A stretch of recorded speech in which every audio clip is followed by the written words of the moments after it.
Então, esse webinar, né? A gente está fazendo, na verdade, uma série de webinars que já começou há 2 meses atrás, um pouco conceituais, porque a gente está trabalhando com uma ferramenta, que é o Mapper ID, uma ferramenta nova de mercado, e ela traz um conceito todo novo no desenvolvimento de software, que foge do que a gente conhece hoje da programação manual, que foge do que a gente conhece hoje das ferramentas low code, no code, high code que existem no mercado, e os conceitos estão diferentes, então a gente está tentando primeiro colocar culturalmente a visão para todos, e à medida que a gente vai avançando com cada um de vocês, a gente faz apresentações técnicas exclusivas, né? E já falando um pouquinho do assunto com vocês. Então, essa vez a gente colocou uma temática de atletismo, por quê? Porque a ideia era, nós estamos num momento de Olimpíadas, Paralimpíadas, e a gente viu muito a questão do esporte, e eu acho que o esporte, como um geral, ele tem muito a ver com o desenvolvimento de software. Mas o atletismo em específico, por quê? Porque algumas modalidades dele requerem exatamente o que a gente precisa no desenvolvimento de software. Então, eu vou começar uma apresentação. Meu nome é Reginaldo José, eu sou o CEO da Mapper Idea. Vou fazer a apresentação hoje sozinho. Meu grande colega e fundador da empresa, o Clóvis, ele vai participar daqui a pouco em outros webinars mais técnicos e vai ficar mais na mão dele, né? Mas hoje ele está ausente para a gente explicar um pouco todo esse conceito da ferramenta. Então, vamos começar. Então, a primeira coisa que a gente quis fazer é criar uma linha comparativa entre o atletismo e o desenvolvimento de software. Então, quando a gente inicia, né? Poxa, quero participar de uma corrida. Eu tenho minhas expectativas do que eu quero fazer, minhas expectativas, meus desafios, né? Eu quero correr 10 quilômetros, quero fazer uma maratona, quero fazer o quê? E a mesma coisa acontece com o software, são as expectativas. O que eu quero atender de alguma forma, né? Então, a gente começou a ver que o mundo gira em torno de algumas coisas de forma semelhante, porém totalmente diversas, né? E qual é a tática disso, né? Se eu tenho que fazer uns desafios, eu tenho que fazer para que eu quero fazer esse desafio, como eu quero fazer esse desafio e também o que eu quero alcançar. E a mesma coisa, expectativas, é que negócio eu vou atender, como eu vou fazer isso. E a preparação para, quando a gente fala do atletismo, a gente está falando de um treinamento. A gente precisa começar a treinar. Quando eu comecei a fazer caminhada e depois um pouco de corrida, eu tive que começar a treinar. E não foi começar já fazendo 10 quilômetros, eu fui fazendo 1 quilômetro. Aí quando eu estava me sentindo bem, fiz 2, e fui treinando e me capacitando e me preparando para fazer esse pequeno desafio que era correr 5 quilômetros. Depois, quando você chega a 5, para passar para 10 é mais fácil. Mas você tem que ir treinando e você tem que ir fazendo isso. Quando a gente está desenvolvendo o sistema, o que a gente faz para entender o negócio? A gente começa a mapear o negócio realmente. Quais são as necessidades. E também não deixa de ser um treino. Por quê? Porque daí nós vamos começar a entender as condições de todo mundo em volta que a gente tem que atuar. Então, a preparação, o treinamento, o mapeamento tem muito a ver tanto no atletismo quanto no desenvolvimento de software. Quando a gente fala da hora da execução, a gente já não tem mais tempo, né? Eu sempre falo que o cara que vai correr 100 metros ou que vai correr a maratona, ele tem que estar bom antes de começar, porque na hora que ele vai simplesmente correr, ele tem que executar, ele tem que ir lá e fazer, né? Então ele vai aplicar o quê? Todos os conhecimentos dele, toda a técnica dele para fazer aquele momento. E ele, claro, está em busca de medalhas, está em busca de conquistas, está em busca de reconhecimento, de alguma coisa. E quando a gente desenvolve software, a gente se prepara, mapeia tudo e sai exatamente para programar. E quando eu falo mapear, não é nem só mapear o negócio em si, mas sim tudo que envolve a própria tecnologia e tudo. E a gente, quando vai começar a desenvolver o sistema, a gente já é uma técnica. Ou seja, a gente já sabe o que vai fazer, já sabe como a gente vai fazer e é só executar. Isso tem problemas? Claro, tudo isso tem problemas. Por que não são todos que ganham a corrida? Porque alguém se preparou mais, alguém se focou mais e alguém está ali. A mesma coisa no desenvolvimento de software. Tem problemas? Tem problemas. Mas muitas vezes se pode minimizar esses problemas com esse mapeamento do negócio, né? E as técnicas que a gente aplica em cima disso. E aí, quando ele está no projeto, a gente está em busca das entregas, que quando eu sou uma software house, eu estou em busca, inclusive, da entrega financeira disso, né? Porque a minha entrega do produto corresponde à minha entrega financeira, é a minha medalha naquele momento, é o meu desafio, né? E junto com isso, o que a gente tem que pensar? Que tem que existir uma equipe sempre. E essa equipe, cada um tem que fazer o seu papel. Tanto quando a gente está falando do atletismo, não tem só o cara que vai correr. Tem um cara que é o preparador, tem um cara que é o cara que cuida da alimentação. São pontos que eu preciso de uma equipe para que uma pessoa ou uma equipe, ao final, faça a sua tarefa. E aí a gente, nessa preparação, a gente vem reunindo as experiências que a gente tem das expectativas do negócio, do mapeamento, e você angoriou uma experiência, ok, que eu preciso transformar em conhecimento para que ela seja executada. A execução só vem depois do conhecimento. O que eu consigo fazer nos 100 metros? O que eu consigo fazer na maratona? Como eu devo fazer? E a mesma coisa no desenvolvimento de software. Que melhor prática eu devo usar? Qual tecnologia? Então, se a gente começar a olhar o atletismo, o desenvolvimento de software, eles têm uma linha muito parecida e que vai levar aqui aos resultados de ganho que a gente quer ao final. Mas se a gente olhar tanto o atletismo quanto o desenvolvimento de software, eles têm um objetivo em comum, que é o quê? Superar os limites humanos.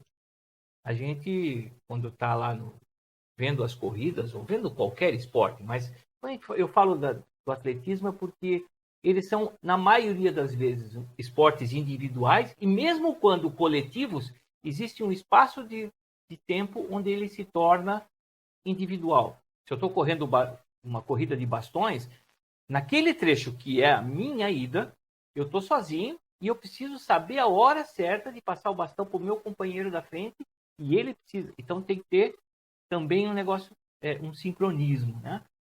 Mas tanto o atletismo, nós estamos superando os limites humanos e a gente está sempre batendo recordes, né? E quando não consegue isso, às vezes fica anos até que alguém consiga se preparar e chegar lá de novo e bater um recorde. E o desenvolvimento de software, idem, nós estamos tentando superar os limites humanos. Quando a gente fala de... o que é um RPA? Né? Um processo automático. Nós estamos superando o limite que o cara fazia 10, nós estamos fazendo 100 por dia. Nós estamos numa área de produção onde tinha pessoas desenvolvendo e fazendo alguma coisa, e nós vamos fazer com aquela máquina ou com aquele software 20 vezes mais. Então, nós estamos superando sempre os limites humanos para quê? Para que a gente efetivamente tenha ganhos de produtividade, assertividade e consiga melhorar a cada vez mais. Então, é muito interessante isso porque os dois querem superar os limites humanos, mas eles superam de uma forma cruzada. Onde o atletismo é um humano, uma pessoa que vai fazer isso, mas ele faz. Como é que ele consegue melhorar? Muito embasado na tecnologia. Ele vai lá e mede o tempo, mede a respiração. Tudo isso é tecnologia que está em volta dele. E ele vai, com a base na experiência destes dados, dessas informações, ele vai melhorando a sua capacidade humana. Já o desenvolvimento de software, ele é pura tecnologia. Quando a gente está falando, a gente está desenvolvendo software para quê? Para atender demandas tecnológicas. Só que todo esse conhecimento de evolução da base tecnológica é embasado no ser humano. Por quê? Porque vem da cabeça das pessoas que têm as ideias de negócio, das pessoas que sabem onde podem melhorar o negócio, das pessoas que conhecem arquitetura de software e codificação de programas, e principalmente quem sabe onde aplicar melhores práticas e trabalhar com isso num contexto. Então é muito interessante porque apesar dos dois quererem superar os limites humanos, eles têm embasamentos cruzados. O humano na tecnologia e a tecnologia no ser humano. Ou seja, um depende do outro e a evolução só é constante porque a gente está superando o limite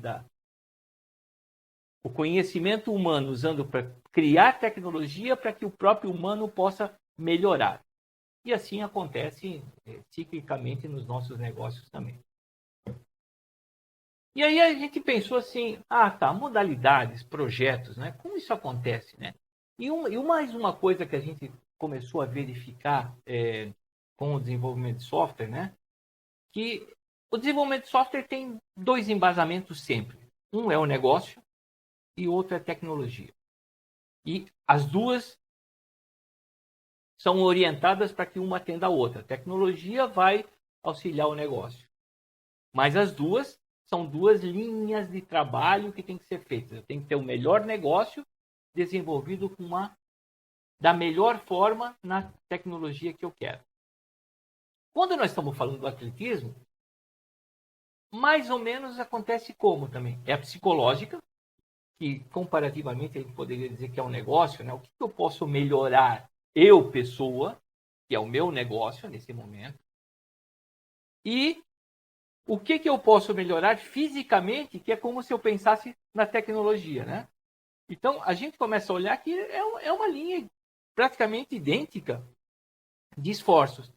E aí, uma vez identificados os pontos que eu tenho que trabalhar, eu começo a preparar isso. Como é que eu faço no atletismo, por exemplo? Eu vou treinar. Eu vou treinar, ajustar, treinar, ajustar, treinar, ajustar. Esse é um ciclo que eu vou avançando. Pode ser que eu faça alguma coisa e já no primeiro momento esteja muito bom. Fui lá, dei minha primeira corrida e consegui ganhar. Mas será que eu ganho se eu disputar num outro lugar? Não, eu preciso de novo treinar, melhorar, ajustar. E quando a gente fala de desenvolvimento de software, a gente também está falando isso. A gente precisa... eu ia botar as mesmas palavras. A gente precisa treinar e ajustar. Na verdade, aqui a gente tem que estar falando que a gente está validando as expectativas do negócio, as definições do negócio, e está evoluindo tanto o negócio quanto a tecnologia. Mas nesse ponto aqui tem um final, uma execução diferente. Quando a gente está num projeto, a gente tem um determinado tempo e a gente pode errar. Por quê? Porque ele nos dá a oportunidade de ter uma continuidade. Ou seja, eu errei, conversei com o meu usuário, acertamos e vou lá, coloco de novo e eu consigo dar continuidade. Ou, em algum momento, eu decidi recomeçar, dizer assim, não, isso que eu fiz já está muito ultrapassado e eu preciso repensar e fazer de novo.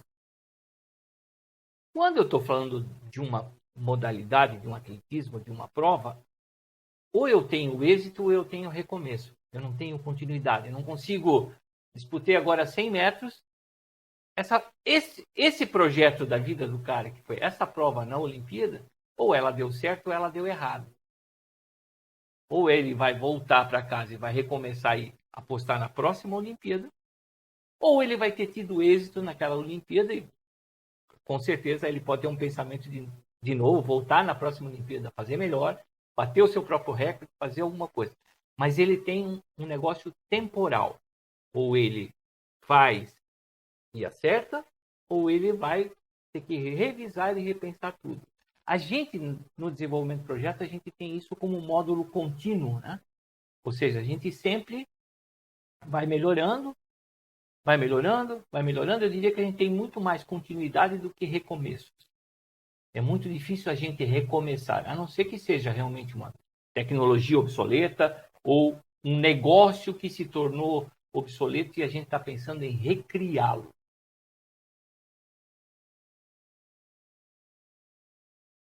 E aí a gente começou a pensar assim, poxa, modalidades e necessidades, né? Quando eu falo do atletismo, eu botei aqui 4, né? Modalidades. Uma corrida de bastões, eu preciso além da agilidade, fazer a minha parte no meu tempo, eu preciso ter o sincronismo de levar isso adiante. A maratona, eu preciso ter condicionamento e performance, eu preciso ter uma média de como fazer ela, de repente muito mais devagar ou num determinado ritmo no início e no final acelerar, porque eu preciso ganhar dos outros. E o condicionamento físico. Eu tenho corrida de 100 metros, que é força e agilidade, eu preciso fazer aquilo naquele instante, senão acabou os 10 segundos. E tem o triatlon, que vai fazer o quê? Eu preciso me adaptar, eu preciso estar com condicionamento para cada atividade que eu for fazer, porque são 3 provas distintas, e para cada uma delas eu preciso estar preparado. E aí eu poderia dizer para vocês que isso poderia ser um sistema que tem 3 grandes módulos, e cada um tem que estar adaptado, mas eles vão acontecer ao mesmo tempo. Então eu preciso faturar, eu preciso cobrar e eu preciso produzir. E aí a gente começando a comparar aqui com sistemas, né? Por que nós escolhemos corrida de bastões? Muitas vezes a gente tem os nossos recomeços, né? Quando a gente precisa reescrever um sistema legado, a gente precisa absorver os conhecimentos que estão lá no passado e transportar para o presente. Mas muito disso aqui da corrida de bastões é o que a gente faz hoje de integrações entre sistemas, né? Isso era uma coisa que antes a gente não tinha uma percepção muito grande, porque você fazia os módulos, eles já gravavam nas suas tabelas. Hoje eu estou conversando com sistemas diferentes, sistemas distintos, e eu preciso ter uma agilidade para desenvolver integrações e que elas sejam sincronizadas e trabalhadas dessa forma. Preciso ter sistemas que vão... Preciso fazer desenvolvimento de sistemas que vão ser a longo prazo e eu vou ter que todo mês chegar a um ponto para chegar ao final de 12 meses, ou ao final de 14 meses e fazer uma entrega X. Ou seja, eu tenho tempo também de trabalhar. Tenho outras alterações que têm que ser feitas de hoje para amanhã ou de hoje para hoje. Então eu preciso ter agilidade também no desenvolver sistema. Eu preciso mostrar que ao mesmo tempo que eu tenho agilidade, eu posso ter uma performance de conduzir um projeto a longo prazo. E adaptação e condicionamento é porque cada vez também mais a gente precisa estar, o nosso sistema roda no mobile, que recebe dados do IoT, que está na web, que está em todo lugar. Então a gente também precisa se adaptar e fazer o nosso condicionamento da nossa equipe para que ela possa desenvolver tudo. Então, eu escolhi essas 4 modalidades para falar, mas eu queria botar qual é o ponto essencial de todas elas, né? Se a gente olhar, por mais agilidade e sincronismo que eu tenha, por mais condicionamento e performance que eu tenha, por mais força e agilidade, algumas coisas são naturais nossas, outras elas vêm da preparação. Então, a gente precisa se preparar. Quanto tempo dura uma prova de uma corrida de 100 metros? 10 segundos? Quanto tempo eu tenho que me preparar para correr esses 100 metros em 10 segundos? Talvez eu tenha que me preparar durante um ano inteiro. As pessoas para as Olimpíadas se preparam durante 4 anos. Esse ano estavam reclamando porque só tiveram 3 anos. Né? Tiveram 5 anos de preparação e o ciclo foi quebrado. E agora para a próxima só tem 3. E a gente começa cada vez mais a ver que para você trabalhar tanto com atletismo, quanto com o desenvolvimento de software, você tem que se preocupar muito mais com a preparação, o teu arranque, a tua saída. Ela precisa ser imediata? Em alguns casos, sim. São aquelas alterações que eu preciso fazer de hoje para hoje. Mas em outros casos, eu tenho tempo, eu tenho como me preparar. Então, uma das mensagens que eu queria deixar até aqui é um pouquinho isso. A preparação no desenvolvimento de software é essencial. E talvez nisso que nós, Mapper ID, mais focamos também, que é a preparação. E às vezes você levar 40 horas para fazer uma coisa, para ela ser realizada em 15 minutos. Então, eu queria que vocês fossem pensando um pouquinho nessa preparação. E aqui eu trouxe um cenário que não tem nada a ver com tecnologia de informática, né? Até para a gente colocar no contexto que hoje a gente vive tecnologicamente um monte de coisa, né? Em qual desses cenários que a gente gostaria de trabalhar hoje? Se a gente pudesse escolher lá no arado, no sol, com os bois puxando, fazendo isso, ou dentro de um trator com ar-condicionado, ele vai com tecnologia IoT já medir como é que está a terra. Quanto mais coisas a tecnologia faz, que aqui ele não conseguia fazer ao mesmo tempo. Ele sabia como estava a terra? Não, era experiência. Mas as pessoas foram mudando, e as experiências não foram sendo passadas, né? Então, em qual ambiente que a gente gostaria de trabalhar? Com certeza, tenho plena certeza que todos vocês vão me dizer que é dentro do trator. E por que às vezes a gente resiste à inovação? Por que nós resistimos à inovação, né? E é interessante que nós, de tecnologia, né, somos os caras que mais vendemos inovação. Nós efetivamente vendemos inovação. A gente vai lá no nosso cliente e ajuda que ele tenha melhores processos, melhores tempos, faça as coisas com um custo menor, faça em tempo mais ágil. A gente vende isso. Isso está dentro de nós, sermos inovadores. Só que muitas vezes nós somos inovadores da porta da nossa empresa para fora. Quando a gente fala da porta para dentro, a gente não é inovador. A gente não pode esquecer que nós, de desenvolvimento de software, nós também temos um processo, um chão de fábrica. Qual é o nosso chão de fábrica? O nosso chão de fábrica é a área de desenvolvimento de software. É a nossa produção, é onde saem as nossas coisas. E talvez aqui eu possa falar de uma forma diferente. Eu vim de um mundo BM, né? Trabalhei com downsize de plataforma. Meu início de carreira foi mudar plataformas tecnológicas. Mas uma coisa que eu vejo em mim, eu já trabalho há 24 anos com ferramentas low-code. A maioria ainda nem chegou a trabalhar com uma ferramenta low-code. Está todo mundo fazendo os desenvolvimentos de software na mão. Por quê? Porque elas não acreditam que uma ferramenta de desenvolvimento de software pode trazer agilidade para eles sem algum problema. Eu convivi 24 anos com ferramentas de desenvolvimento de software automatizadas e assim, teve problema, mas tiveram ganhos também. Eu conseguia fazer coisas que as pessoas não conseguiam. Então, essa é uma outra pergunta, né? A gente vai deixando isso aqui mais para o fim. A preparação, que nós falamos há pouquinho, a execução e a inovação em si. Por que a gente se prende, às vezes, em falar exatamente isso aqui? Não precisa, nós sempre fizemos desse jeito e dá certo. Já sabemos como fazer e mudar dá trabalho. Todo mudar dá trabalho, mas a gente não pode esquecer que nós vendemos isso para fora de casa. A mudança. Imagine se cada cliente de nós dissesse assim, não quero inovar com você, porque se eu inovar eu vou ter que trabalhar mais. E como eu faço hoje dentro da minha casa, tá bom, eu consigo manter minha empresa. A gente não venderia nada, a gente não faria nada, a gente não evoluiria o mundo. E nós estamos num mundo de transformação digital. Então, quando nós pensamos no Mapper Idea, quando nós criamos o conceito do Mapper Idea, né?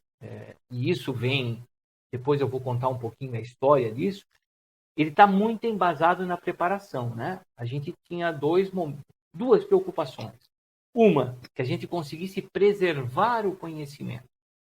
Geralmente, a gente desenvolve sistemas, estabelece o negócio, isso vai tudo em algum lugar escrito, porque isso começa a ser escrito de alguma forma, né? Seja um Word, seja um rascunho.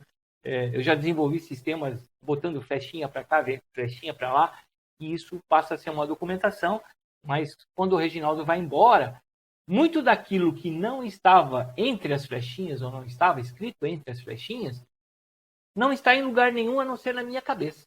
E quando eu vou embora, o que acontece? Eu levo isso. E não tenho culpa nenhuma de levar isso, é que não existe mais em nenhum lugar. Então a gente queria desenvolver software de uma maneira diferente, onde esse conhecimento, de alguma forma, essa preparação que eu tive, porque eu tive que buscar essas informações, eu tive que definir soluções, né?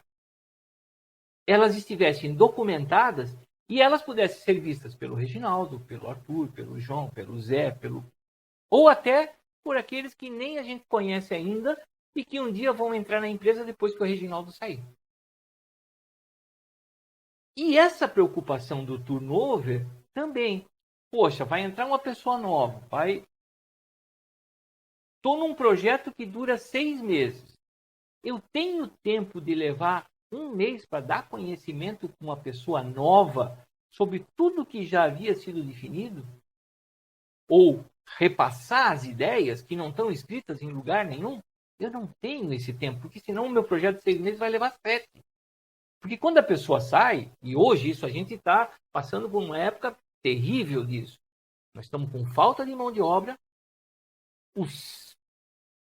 o dançar das cadeiras, né? As cadeiras estão dançando de uma forma fenomenal. O cara lá na Bélgica não tem uma pessoa, ele vem aqui no Brasil, busca numa empresa, a empresa busca na outra, busca na outra, busca na outra, busca na outra, e gera uma falta em 10 lugares. Uma mudança de cadeira. Por quê? Porque aí mudam outras cadeiras em outras empresas, com outras pessoas, e esses conhecimentos são levados embora e talvez nem sejam aproveitados para nada, porque você vai atender um outro negócio. Então, a gente também queria minimizar o treinamento, minimizar o impacto da documentação, mas também todo o impacto do teste. Então, quando a gente pensou o Mapper Idea, nós pensamos exatamente numa primeira preparação, que é a preparação do negócio. As pessoas que vão trabalhar, elas vão mapear o negócio, e esse negócio que está mapeado é o que vai gerar o meu sistema. Para que isso? Para que justamente eu tenha a garantia de que aquilo que está documentado é aquilo que está no sistema. Duas histórias breves, né? Quando a gente hoje documenta sistemas, a primeira documentação ninguém esquece, né? É aquela primeira documentação do projeto, geralmente ele está 100% igual nos dois lugares. Aí começam as alterações, começam as mudanças. Muda o campo, muda o tamanho, altera a tela, muda essa regra. Aonde vai parar isso? Vai parar nos nossos Gits, que estão lá, né, as alterações feitas, mas no conhecimento das pessoas isso se perdeu. As pessoas já não sabem mais quando mudou, por que mudou, quem mudou, o que aconteceu. E a ideia do mapeamento é justamente ter tudo isso em mãos. E a segunda questão como é que eu vou dizer? Essa documentação, né? Ela realmente ela é esquecida, ela se perde e ela acaba perdendo o valor. E com esse intuito da gente gerar os sistemas baseados nos negócios que estão documentados e mapeados, você garante a integridade disso. Hoje, se a gente pegar assim, inúmeros bancos ou grandes empresas que ainda têm sistemas antigos feitos, não é porque eles têm sistemas antigos, é porque não tem nenhuma documentação mais para refazer esse sistema e todo mundo tem um medo de ir lá mexer nisso porque é uma caixa preta. A gente sabe que está funcionando assim há tanto tempo e os fontes que estão ali, a gente já nem sabe mais se os fontes são os mesmos. Não é mais nem a documentação. Então, quando a gente fala aqui de essa preparação pessoal, a gente, Mapper Idea, se preocupou muito em preparar e mapear o negócio para que as pessoas possam trabalhar em cima de um ambiente conectado, independente das saídas do turnover que houve na empresa. E isso tanto faz para negócio como para tecnologia. E um segundo ponto de preparação é que, como a gente vê o desenvolvimento de software em duas linhas, a gente vê uma linha de negócio, que a gente não pensa tecnologia, e vê uma linha de arquitetura de desenvolvimento de software, que a gente não pensa negócio nessa história. A gente está pensando aqui, qual é a melhor tecnologia que eu vou escolher? Estou desenvolvendo X coisa. Um projeto. Ele precisa estar com mobile, ele precisa estar com IoT, ele precisa estar com isso. Qual tecnologia eu posso utilizar que ele atenda a essas expectativas?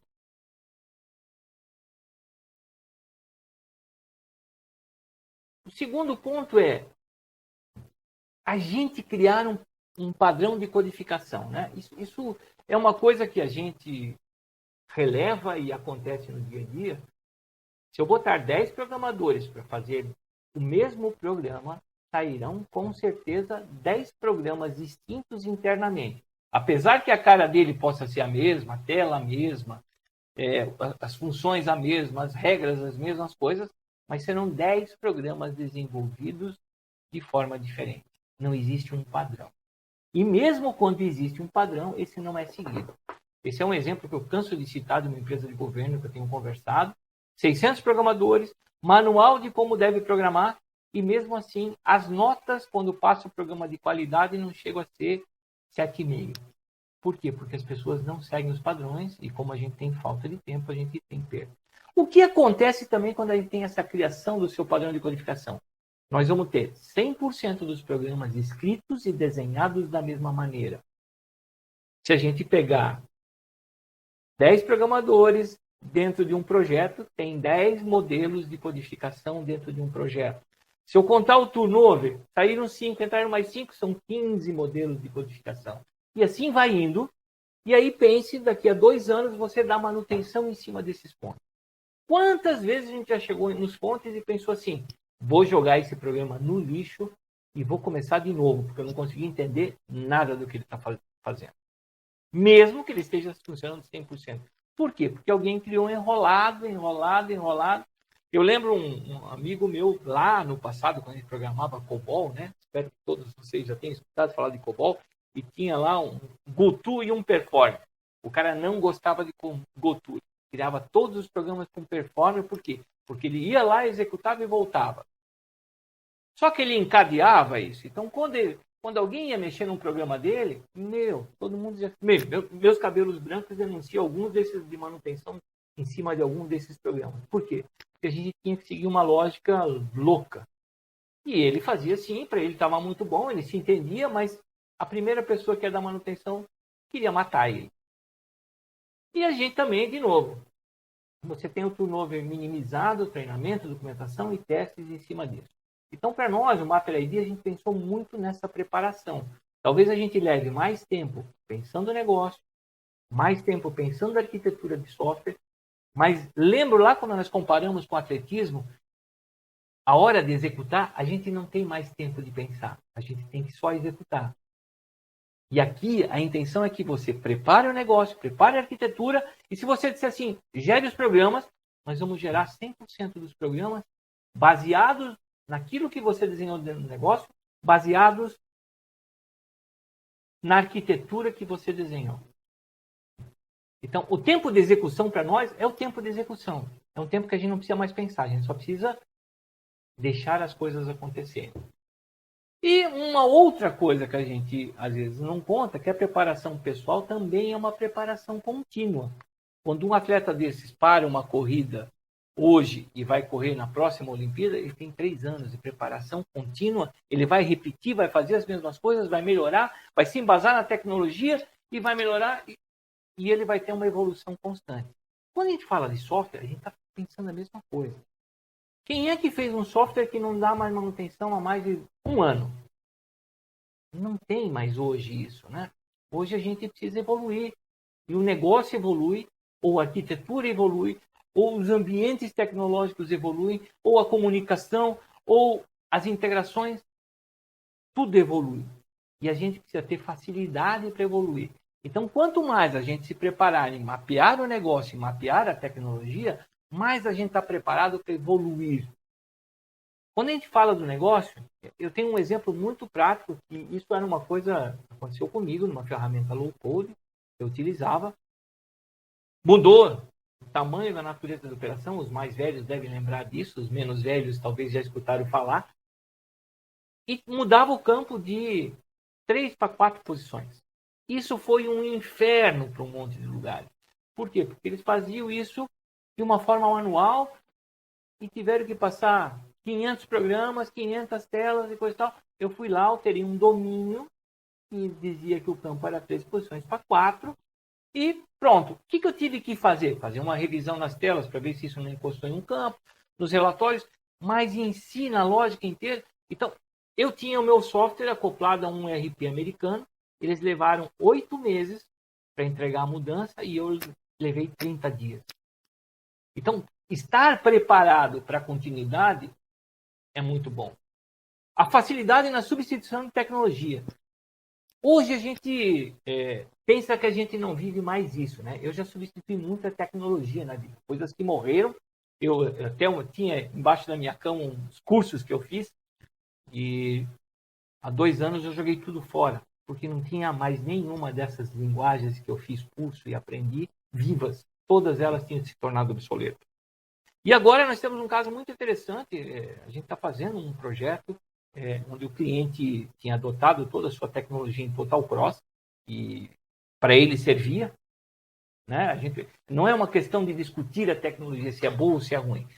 Às vezes você tem que ver se ela é aderente ao teu negócio. E para ele era uma tecnologia aderente. Só que ele começou, depois de passar um tempo, começou a ver que ela já não estava mais atendendo ele como atendia lá no princípio. Aí ele começou um projeto esse ano com o Mapper Idea, trazendo o sistema legado, uma corrida de bastão, onde a gente pegou a arquitetura que ele tinha lá, pegou o negócio e trouxe para dentro do Mapper Idea. E ele começou a mudar o sistema dele porque ele já estava descontente com a tecnologia que ele tinha escolhido.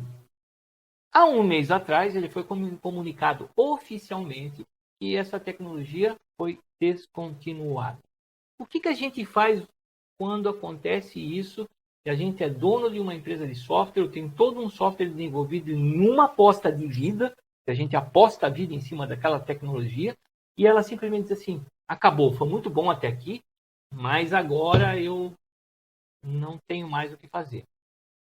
A gente se estoura, né? Porque a gente perdeu quantos anos brigando pela tecnologia, às vezes, e trabalhando em cima dela. E agora ele ficou muito tranquilo, por quê? Porque ele está na parte final do projeto de migração, está migrando tudo via Mapper Idea para Flutter. Ótimo, né? Está tranquilo. Aí ele começou a me apresentar amigos dele que estão na mesma situação, estão loucos, porque estão na mão agora e apostaram suas vidas. Uma das questões do Mapper ID é justamente isso. A gente eliminou o conceito de linguagem obsoleta. Porque se eu tenho uma linguagem obsoleta que eu estou gerando, eu venho aqui e gero mais uma arquitetura de software, implemento o mesmo negócio e passo a trabalhar em cima disso. Então, uma das questões do Mapper ID é justamente que ele potencializa o uso da multiplataforma. Eu vou poder ter N plataformas tecnológicas para gerar os meus softwares, eu posso mudar a qualquer momento, eu posso testar, eu posso validar, e isso hoje não acontece assim, né? A gente sabe que se programar à mão, para a gente mudar uma tecnologia, isso tem muita dor. Se a gente tiver dentro de uma ferramenta low code, no code, high code, a gente está dependente das decisões dos fabricantes. Eu sempre conto a história aqui do OutSystems, que é uma ferramenta portuguesa de low code, e ano passado ela tomou uma decisão, ela gerava .NET, gerava Java, e ela tomou a decisão de não gerar mais Java. Quem tinha escolhido OutSystem para gerar Java teve que mudar e acabou-se. Então, isso é bom a gente como empresário estar refém da tecnologia? Não, né? Então, essa questão da preparação para nós é importante, e aqui a gente mais ou menos essa é a linha de pensamento Mapper Idea. A gente tem a preparação e tem a execução. A preparação serve exatamente para a gente potencializar o conhecimento, e quando eu falo potencializar o conhecimento, é mapear o negócio, mapear a arquitetura de software, preservar esse conhecimento porque eles estão lá documentados e padronizar o processo do jeito que eu quero, da forma que eu quero. Para quê? Para que a execução só venha e automatize a geração de código. Só que não é uma automatização baseada nas arquiteturas dos fabricantes das ferramentas low-code, por exemplo. Então, quando eu estou falando de Genetics, eu estou falando de arquitetos de software do Uruguai, que podem ou não podem ter mais experiência do que eu. Quando estou falando de OutSystems, estou falando também de arquitetos de Portugal. Quando estou falando de Cronap, de Maker, de qualquer outra ferramenta low-code, a gente está sempre dependente da decisão das ferramentas e da decisão de como a arquitetura do software vai ser implementada no nosso software. A gente está se preparando? Não, a gente não está se preparando. A gente está seguindo uma trilha que estão nos dizendo que a gente deve seguir. A ideia do Mapper ID é que você possa se preparar, você possa definir o teu caminho, fazer o teu caminho, mas principalmente mudar o teu caminho pela tua própria decisão a qualquer momento. E nós vamos estar aqui para automatizar a execução. Então, assim, resumindo um pouco o Mapper ID agora, para que vocês também tenham uma ideia de como ele foi pensado, né? Ele foi pensado exatamente nisso, em uma quebra do paradigma de desenvolver software. Né? Eu não sei quanto a vocês, mas eu, quando eu entrei para desenvolver software, eu era um programador com olho em ser analista de negócios.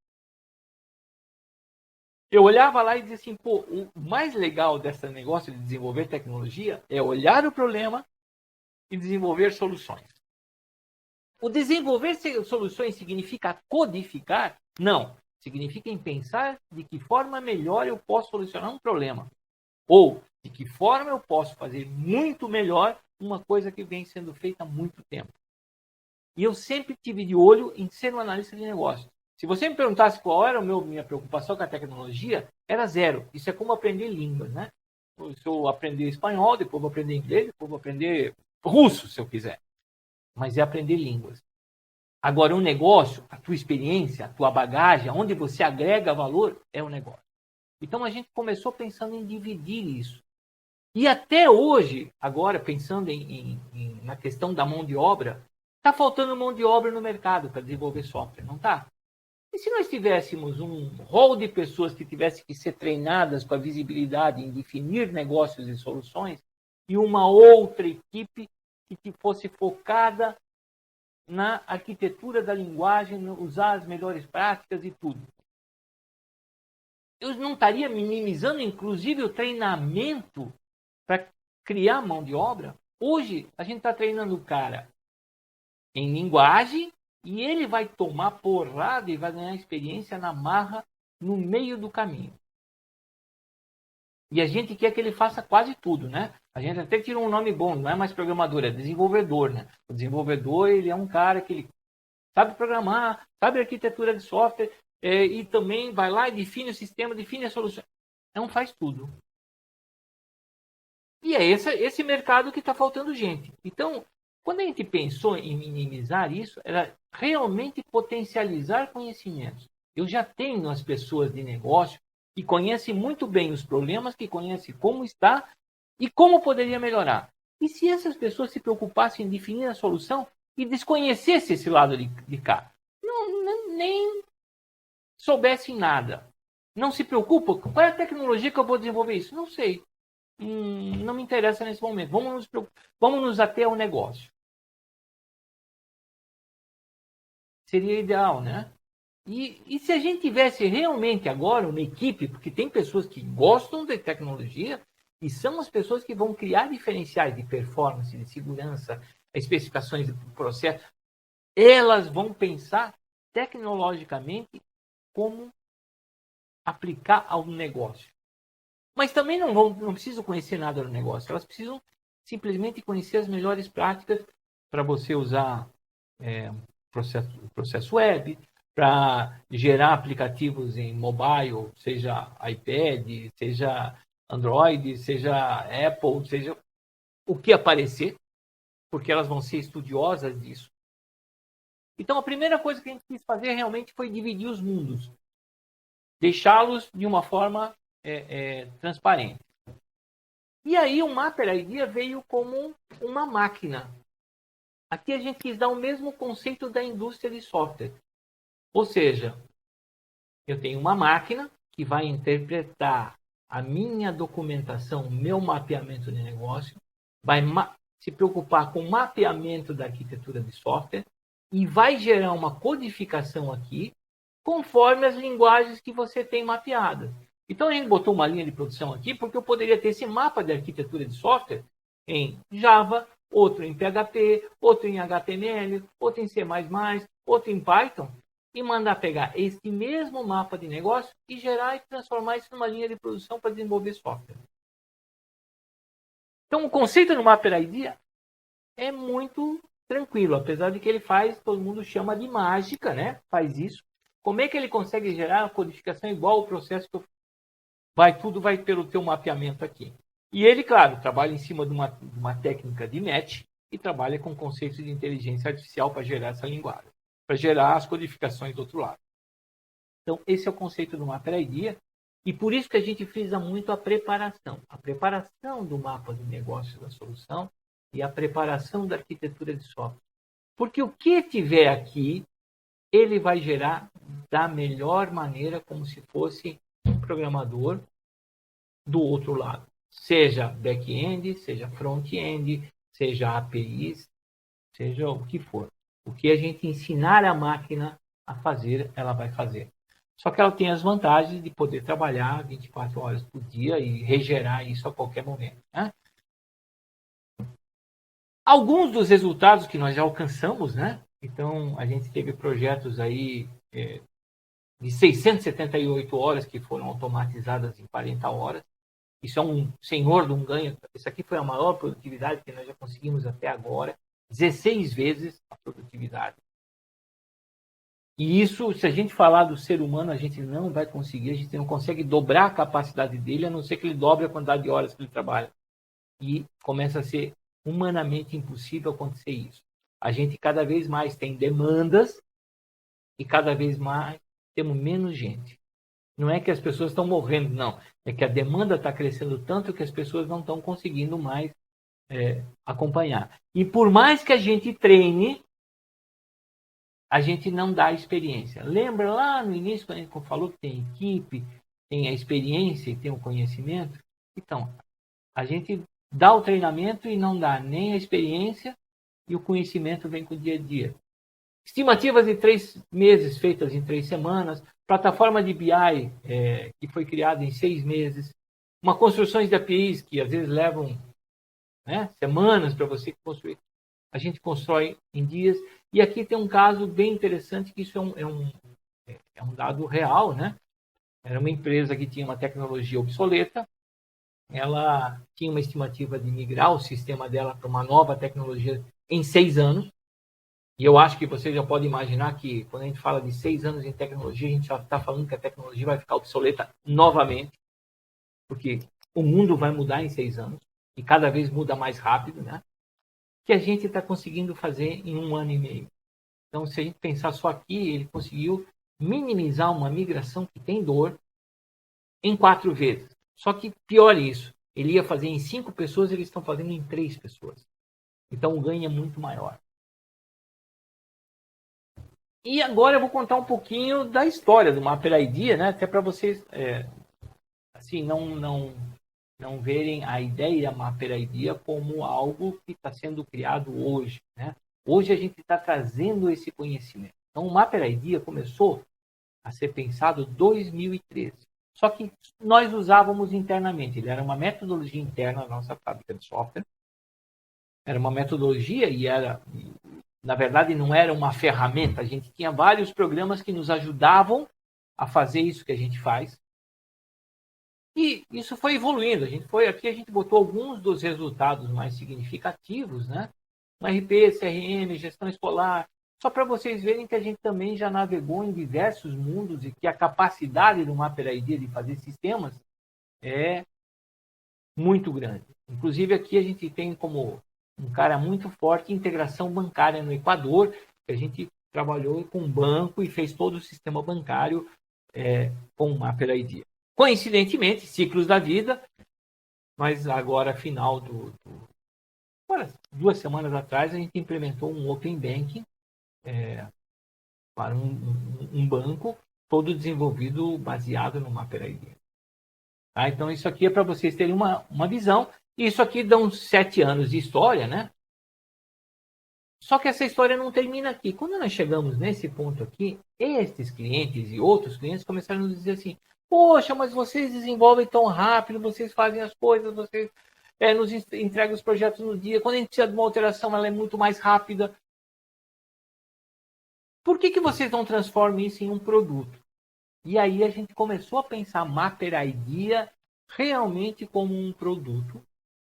E passamos o ano de 2020 revisando uma patente, porque como ele trabalha com conceitos diferentes, né?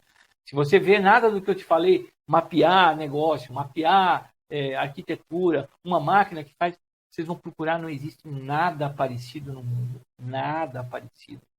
Existem linguagens com uma metalinguagem que vai gerar determinadas coisas, mas não existe uma ferramenta hoje com um Mapper ID. Então, a gente trabalhou com uma revisão de patente, hoje a gente tem uma patente já registrada, e planejar, né? Como é que eu faço para aquela ferramenta interna que eu sei usar e minhas pessoas conseguem usar, transformar para que qualquer pessoa possa usar. E aí nós começamos a produtizar isso, pensar como colocar no mercado. Esse ano a gente começou o ano com um MVP de mercado, realmente colocando em clientes, colocando em universidades, colocando agentes comerciais. Para quê? Para que a gente criasse um ciclo nosso de conhecimento do mercado. A gente não estava preocupado ainda em expandir o mercado. A ideia era ver se a gente conseguiu adaptar o produto e a ideia e a cultura para dentro de empresas, de outras empresas. E a gente conseguiu, a gente chegou aí a nossa marca de final de junho, início de julho, com o MVP concluído, e não é um MVP de um piloto, é um MVP de mercado, realmente, a gente saiu para o mercado, e a gente começou a colocar os clientes agora no mercado a partir do segundo semestre. A gente tem aqui alguns planos para o futuro, que por exemplo, como a gente dividiu muito bem essa questão da arquitetura de software, nada impede que um arquiteto de software da Bélgica, ou da Alemanha, ou de qualquer lugar, ou aqui do Brasil, ele vá lá e crie um template de arquitetura de software em Node, que seja muito bom, e que eu, Reginaldo, que não sei programar nada, contrato o Mapper ID, mapeio o meu negócio, compro o template dele e saio gerando uma codificação 100% baseada nesse template. Isso, o que a gente está fazendo com isso? A gente está dando uma noção do no-code, né? Quando as pessoas falam no-code, nenhum código gerado, não. O Mapper ID vai gerar 100% de um código, só que ele gera 100% desse código automatizado por uma máquina baseada num conhecimento do ser humano que define uns padrões. Agora, quando eu estou falando de software house, ela pode ter ela mesma, sua equipe, e ela comprar esse template do cara da Bélgica, compra esse template, passa a usar, e ela mesma cria as modificações e as melhores práticas que ela acha que são aderentes ao negócio dela. Ou seja, ela tem o domínio de mudar 100% ou de criar do zero um template, e esse marketplace vai ficar aí para quem quiser comercializar. Por exemplo, eu tenho características de API, eu tenho sistemas de documentação em Python, e vai botar aí, vai ganhar dinheiro também nisso. A gente quer criar uma grande comunidade que gere template e melhore cada vez mais a codificação da tecnologia. E a gente está sendo atropelado com a internacionalização, porque a gente ontem foi anunciado, aí nós somos uma das 50 startups selecionadas para o programa, uma missão de startups brasileiras na Estônia, que é um polo tecnológico grande no Brasil. A gente estava querendo segurar 2021 e começar em 2022 olhar a internacionalização, mas esse problema hoje da mão de obra, da falta de mão de obra e da necessidade exponencial que está sendo a transformação digital, internacionalizar. Por quê? Porque as empresas vão buscar agilidade. Elas não têm mão de obra, elas têm que fazer, elas têm que continuar fazendo, atendendo às suas demandas com menos mão de obra. Então, elas precisam de alguma coisa que ajude elas a suprir esse gap de mão de obra. Ou seja, ela precisa de produtividade. E a mensagem final, eu estou mais pontualmente, na verdade teria 5 minutos se a gente tivesse começado no horário, a deixar essa mensagem para vocês. A gente, quando fala de tecnologia, e quando a gente pensa, por exemplo, assim, não na corrida normal, mas numa corrida de carros, que a gente está envolvendo tecnologia, a gente observa muito as evoluções que tem na Fórmula 1, a própria Stock Car aqui no Brasil, a gente vê evoluções tecnológicas e melhores carros e tudo. Eu queria que vocês começassem a olhar o Mapper Idea como um carro de corrida futurístico, que não existe ainda. Por quê? Porque realmente é uma cultura nova, a gente não tem nenhum aprendizado. Agora nós temos 2 universidades que já estão começando a lecionar Genex, talvez a gente feche uma terceira em breve, para justamente modificar um pouco o que a gente conhece sobre codificação de software. A gente está, eu sempre falo, e falo de cadeira, é isso, né? Porque eu estou há 40 anos programando, pelo menos, e 40 anos, pouca coisa mudou, né? Depois que a gente ganhou um terminal, que a gente tem uma tecnologia que a gente programa, e somos nós os programadores, está exatamente igual. As pessoas continuam no seu microcomputador, programando em Java, em .NET, em Python, não importa em qual tecnologia, mas elas continuam sozinhas, sendo produtivas um para um. No máximo, a gente consegue, vou criar algumas funções, vou fazer algumas coisas e vou ganhar um tempo com algumas funções. Mas eu não consigo ser 5 vezes mais rápido. Eu não consigo ter refatorações com 16 vezes mais rápido, como eu mostrei para vocês antes. Então, esse é um pensamento que eu queria deixar um pouquinho para vocês pensarem sobre isso, né? E aqui, a intenção deste ciclo de webinars que a gente está fazendo, e vamos ter mais um assim conceitual, é trazer primeiro o conceito novo. Porque cada vez que a gente cria um conceito, a gente tem que quebrar inúmeros paradigmas. Será que essa máquina vai fazer o que eu faço? Será que isso vai acontecer assim? Então, a gente teve que explicar para todo mundo e conceituar o que e por que foi feito. Então, a gente tem mais um webinar que vai ser conceitual e depois a gente vai com muito webinar na prática, inclusive mostrando o case de clientes e as transformações que a ferramenta trouxe no desenvolvimento de software. Tá? Eu vou abrir agora perguntas, deixo aqui meus contatos e vou abrir a pergunta. Se alguém quiser perguntar alguma coisa, fiquem bem à vontade. A ideia era passar uma ideia, né? Que o Mapper Idea foi baseado na preparação para que você seja muito efetivo na execução. E essa execução, ela nem sempre acontece em um só momento, que é o quê? O desenvolvimento do projeto. Ela acontece muito mais vezes durante a manutenção. E o Mapper Idea se propõe a toda a refatoração ser muito mais ágil do que qualquer outra coisa, do que uma pessoa fazendo individualmente ou de qualquer ferramenta. Por quê? Porque ela trabalha com o conceito de ter tudo mapeado e ela só ter o trabalho de codificar da forma que eu quero. Aberto a perguntas agora, quem quiser perguntar alguma coisa, por favor, fique à vontade.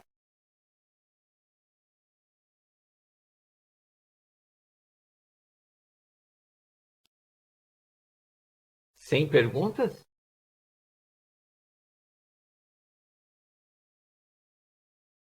Ou eu passei muita confiança, ou eu passei total desconfiança para todo mundo. Mas eu me comprometo o seguinte, nas dúvidas de vocês todos têm o meu contato, vocês todos vão receber esse vídeo de novo. E a gente está disponível para vocês para fazer uma demonstração e até a gente fazer o que a gente chama de uma POC guiada, né? Que é mostrar para vocês como acontece isso na prática, né? E aí é sim um trabalho aí de 1 hora, mais ou menos,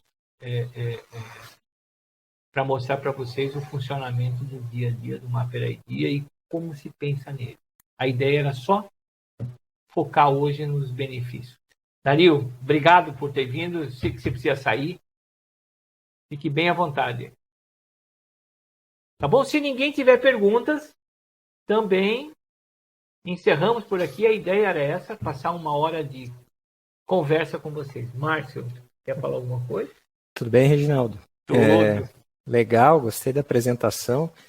Eu acho que você passou que vai ter vários outros encontros assim para explicar melhor a ferramenta, tá? Uhum. Mas eu já fiquei um pouquinho curioso aqui, porque eu desenvolvo também desde 2001, comecei minha carreira na tecnologia, para causa em COBOL também. Oh, parceiros? Isso, eu era novo, estava saindo da faculdade, mas uma empresa treinou nós e a gente acabou desenvolvendo em COBOL. Hoje eu já trabalho com tecnologias um pouquinho mais modernas. Mas a minha dúvida é assim, eu trabalhei lá atrás com algumas ferramentas que elas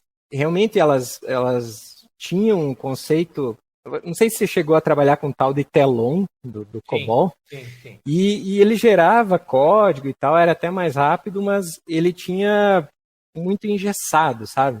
Então, a minha dúvida é, tipo, o Mapper IDEA consegue te dar essa flexibilidade, porque era uma situação que, beleza, resolvia para a situação mais padrão, né? Resolvia no primeiro momento, né? Também. Isso, mas tinha situações que você tinha que dar tentar fazer alguma coisa diferente, era muito, às vezes, mais complicado do que fazer aquilo manualmente, né? Então, a minha dúvida é assim, relacionada à flexibilidade que a gente teria com o Mapper IDEA, né? Eu entendi que você vai explicar isso depois, né? Mas só para talvez adiantar. Até te adiantando, né? Uhum. Assim, o Mapper IDEA você consegue fazer tudo. Tudo que você consegue programar, porque a ideia e a gente faz isso em algumas demonstrações, você diz assim, putz, eu queria gerar isso aqui em React. A gente vai na web, pega o padrão que está lá na web, ensina a máquina ali a fazer a programação na hora, e ela vai sair programando aquilo que você quer. Né? Eu não tenho dúvida de que nós conseguimos fazer tudo. Talvez a forma, por isso que um dos intuitos aqui era falar muito da preparação, né? Uhum. A gente prepara a máquina para fazer esses programas. A gente prepara a máquina para fazer os templates de tela. E aí ela sai fazendo. Uhum. Né? Então, até contando a história ali, por exemplo, nós tivemos aquele caso que eu falei das 16 vezes. Né? Era uma mudança de classes. A linguagem trouxe uma mudança. A linguagem mesmo trouxe uma feature nova e tinha uma mudança que ficava melhor para todo mundo. O cliente queria implementar. Ele disse assim, poxa, eu vou levar 678 horas para fazer isso. Aí a gente falou assim, podemos tentar fazer com o Mapper IDEA? Sim, vamos lá. Ele pegou e fez uma classe. Ensinou a gente como ele queria que ela saísse. A gente veio no Mapper IDEA, pegou um mapa e exatamente mapeou do jeito que ela deveria sair, como ele queria que saísse a programação. E aí a gente levou nesse meio do caminho, até entender tudo, até ver o que ele queria fazer, porque ele tinha tamanhos de campos, dependendo, ele mudava o tipo do campo. Jóia. Automatizamos tudo isso, levamos 40 horas para automatizar. Todas as classes foram geradas em 15 minutos. E agora pense o seguinte, a próxima alteração que ele tivesse, isso não estava dentro do Mapper IDEA, na verdade nós trouxemos o Mapper para o Mapper IDEA. Na próxima, putz, mudou de novo alguma coisa na classe. Sei lá, mudou alguma coisa. Você vai de cima daquele padrão e vai realterar ele. E talvez você leve 20 minutos para alterar e vai levar mais 15 para regerar tudo. Então, o Mapper IDEA ele é realmente uma máquina que você ensina. E a gente está escutando muito o conceito, por exemplo, agora, de máquinas que fazem 100% a codificação em cima de inteligência artificial. GPT-3 é um negócio desses, né? Mas a gente já está vendo um monte de problema. Por quê? Porque ele aprende com códigos que estão errados e quando ele vai sugerir os padrões, ele sugere errado também. Inclusive, alguns modelos sugeriu com a senha que estava lá dentro do fonte, sugeriu com palavrões que estavam nos comentários. E aqui não, aqui você vai dar o teu estilo de programação. Mas eu consigo fazer tudo. A gente já fez telas de todas as maneiras possíveis e impossíveis, em Angular, em React, em Vue, padrões em Laravel. Já fizemos de tudo. Que eu acho que é o mais difícil. O resto é codificação, lógica, método, coisa e tal. Qual é a mudança cultural? É você trabalhar com os mapas e saber como coloca isso nos mapas. Por isso que a gente fala que é muito uma mudança cultural. Depois que você pega o intuito de como mapear isso dentro dos mapas, você vai fazer isso com o pé nas costas. Essa migração que nós estamos fazendo aí, de 6 anos para 1 ano e meio, A gente fez um curso de 40 horas para a equipe, essa equipe de 3 pessoas. E hoje a gente vai lá, uma semana por mês, fazer uma mentoria para eles de melhor uso das práticas do mapa mental. Mas eles estão fazendo 100% da migração do sistema deles. E olha, que é de Oracle Forms, que é uma linguagem descontinuada, né? E a gente tem que pensar assim, descontinuada, e o fabricante lançou uma outra linguagem chamada Apex, mas que elas não têm continuidade e não têm ligação. Então o cara ficou realmente na mão. Então eles estão fazendo tudo, jogando para Java. Eles estudaram Java e eles estão definindo os melhores padrões no Java. Se amanhã eles tivessem que mudar esse de Java para Python, por exemplo, o que eles pegariam? Aquela arquitetura de software que está definida em Java, vão mudar os comandos, vão adaptar algumas coisas, porque as linguagens têm coisas diferentes, né? Mas vai poder gerar o negócio dele também em Python. Então, a intenção aqui, na verdade, quando foi criado o Mapper Idea, primeiro, era você ter liberdade de escolha tecnológica, poder escolher a tecnologia que você quiser. Quando você fala de uma ferramenta low-code, que te oferece isso também, né? Só que ela te determina as linguagens. Ela diz assim, você pode gerar em Java, você pode gerar em .NET.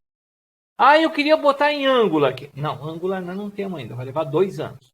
Mapper Idea, se você quiser botar... Saiu uma linguagem hoje, você coloca amanhã. Se você souber programar nela, você vai ensinar a máquina a programar, amanhã ela vai programar. Então, esse é o primeiro ponto, a liberdade tecnológica. O segundo ponto, que eu não ficasse preso à ferramenta. O Mapper Idea te gera 100% do código e 100% no teu jeito e 100% aberto. Nós não temos absolutamente nenhuma caixa preta. Se você pega algumas ferramentas low-code, ela tem runtime, tem algumas coisas que tem, por exemplo, OutSystems é uma delas, que tem runtime, né? E você fica com uma caixa preta de herança. E outras que vão te gerar uma codificação, mas uma codificação, um padrão de arquitetura pensada pelo engenheiro de software lá, repetidas e coisa e tal. Eu trabalhei 24 anos com low-code, então eu posso te dizer que eu já analisei uma pilha de código e às vezes me dava pavor de mexer num fonte gerado, né? Hoje um fonte gerado Mapper Idea é um fonte como se você tivesse escrito à mão. E um terceiro ponto é que você realmente pudesse, como é que eu vou dizer, ter a liberdade de, ou melhor, ter a tua equipe multilinguagem.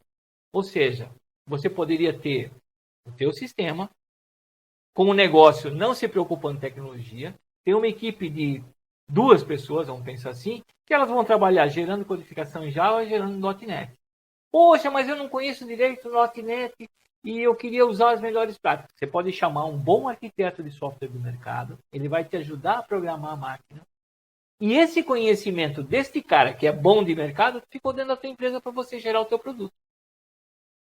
E passou a ser teu conhecimento, não é mais dele só. Você comprou não as horas deles, você comprou as horas dele e o conhecimento dele, porque eles estão mapeados e você vai estar gerando para os teus sistemas. Entendeu? Então, o conceito é muito diferente. E realmente usar mapa mental, a primeira vez que eu pensei em mapa mental, eu fiquei apavorado. Assim, meu Deus, como é que eu vou gerar sistema em cima disso? Mas a ferramenta é muito boa. E a ideia é, nos próximos webinars, fazer a apresentação técnica. Se você quiser uma apresentação técnica no meio desse caminho, só me avisar e a gente faz. A gente faz 5, 6 por semana com tranquilidade aqui sempre. Por quê? Porque elas realmente são assim. Elas levam 1h30, mais ou menos, uma apresentação técnica. Por quê? Porque primeiro você vai mostrar o conceito. Depois o cara diz assim, mas será que gera tela? Será que gera relatório? As mesmas dúvidas que você acabou de ter, entendeu? E a gente vai te mostrando e fazendo junto com você para você ganhar confiança. Você sai programando Mapper Idea de uma hora para outra? Não. Como qualquer linguagem, né? Tem que falar, pega um cara que não conhece Java e dá Java para ele programar. Quanto tempo ele vai ficar bom? Eu acho que o Mapper Idea, você, com 40 horas de treinamento, que é o que a gente dá, e são 20 horas de treinamento efetivo e 20 horas de um exercício prático dentro da tua realidade no treinamento. Para que você realmente já tenha alguma coisa feita em Mapper Idea dentro da tua empresa. E depois é só mentorar. O resto é você vai fazendo. E a gente já tem pessoas que a gente nem sabe mais o que estão fazendo. Tá bom? Tá bom, obrigado. Alguma pergunta mais, gente? Se quiserem, fique à vontade. Senão eu vou encerrar por aqui, porque nós já estamos em 3h15, né? Eu queria levar até as 3 horas, mas eu fui um pouco mais longo. Tá bom? Então, obrigado aí pela audiência, obrigado por terem vindo. Se puderem depois comparecer nos outros webinários, fiquem à vontade. Se quiserem marcar uma apresentação técnica, também a gente faz focado em algumas coisas de vocês, e até mostra uma POC guiada, que eu faço isso aqui, e a gente vai mostrando já como faz e vamos discutindo. Então, fiquem bem à vontade. Tá bom? Obrigado a todos, boa tarde.